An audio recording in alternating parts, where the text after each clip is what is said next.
आदमी से एक लाखों की कीमत वाली घड़ी गलती से गिर जाती है, लेकिन जब वह उसे ढूंढने के लिए समुद्र की गहराई में उतरता है तो अनजाने में उसकी नजर एक रहस्यमयी पत्थर पर पड़ती है। खजाना खोजने का अनुभवी खिलाड़ी होने के नाते वह एक नजर में पहचान लेता है कि यह प्राचीन जहाजों में इस्तेमाल होने वाला बैलास्ट स्टोन है। आमतौर पर ऐसे पत्थरों के आसपास जरूर कोई खजानों से भरा पुराना डूबा हुआ जहाज होता है। ये सोचते ही वह तुरंत पानी से बाहर आता है और जहाज पर मौजूद अपने 3 साथियों को यह बड़ी खबर बताता है। सभी यह सुनते ही बिना देर किए काम में जुट जाते हैं और झाड़ू पोछा लेकर समुद्र के नीचे खोज शुरू कर देते हैं। जैसा कि उम्मीद थी, निक को कुछ मिला। जब उसने उस चीज को बाहर निकाला तो पता चला कि वह सैकड़ों साल पुरानी सोने की खंजर है। इतनी दुर्लभ चीज मिलने का मतलब साफ था कि इस इलाके का खजाना बेहद खास होने वाला है। ये देखते ही निक की खुशी का ठिकाना नहीं रहता। अब बस समुद्र के नीचे छिपे खजाने को ढूंढना बाकी था और फिर उनकी जिंदगी हमेशा के लिए बदल सकती थी। खोज को और तेज करने के लिए वे लोग बाजार जाते हैं और ढेर सारे डिटेक्शन उपकरण खरीद लाते हैं। इसके बाद वे दोबारा उसी समुद्री इलाके में लौटते हैं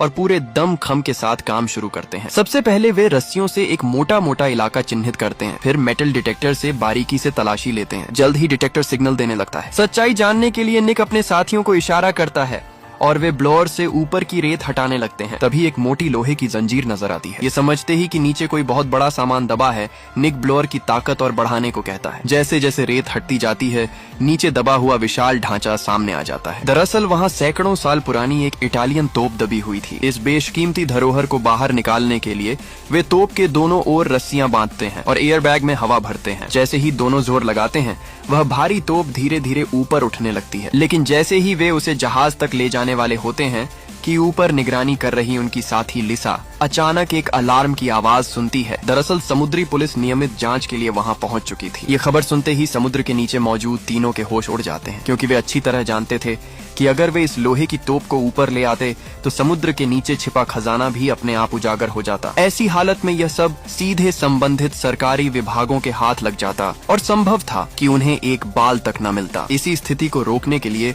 निक तुरंत एलेक्स को इशारा करता है कि वह थोड़ा सा हवा बाहर निकाल दे ताकि तोप पानी के भीतर ही स्थिर बनी रहे। लेकिन जैसे ही एलेक्स ने एयर बैग खोलकर हवा छोड़नी शुरू की, वह गलती से जरूरत से ज्यादा हवा निकाल बैठा। नतीजा यह हुआ कि कई हजार किलो वजन वाली यह लोहे की टोप बेकाबू होकर तेजी से समुद्र की गहराई में गिरने लगी। दुर्भाग्य से एलेक्स का हाथ रस्सी में फंस गया और वह भी उसी के साथ नीचे घसीटता चला गया। संयोग से जैसे ही तोप जमीन से टकराई, वह ठीक एलेक्स की बांह पर आ गिरी और उसका हाथ नीचे दबकर बुरी तरह फंस गया। हालात और भी बदतर तब हो गए जब उन्हें एहसास हुआ कि उनके पास मौजूद ऑक्सीजन अब बहुत कम बची है। मजबूरी में तीनों को बारी बारी से बची खुची ऑक्सीजन से सांस लेनी पड़ी। स्थिति की गंभीरता समझते ही निक ने तुरंत अपनी प्रेमिका के साथ मिलकर बचाव शुरू किया। लेकिन यह पुरानी तोप इतनी भारी थी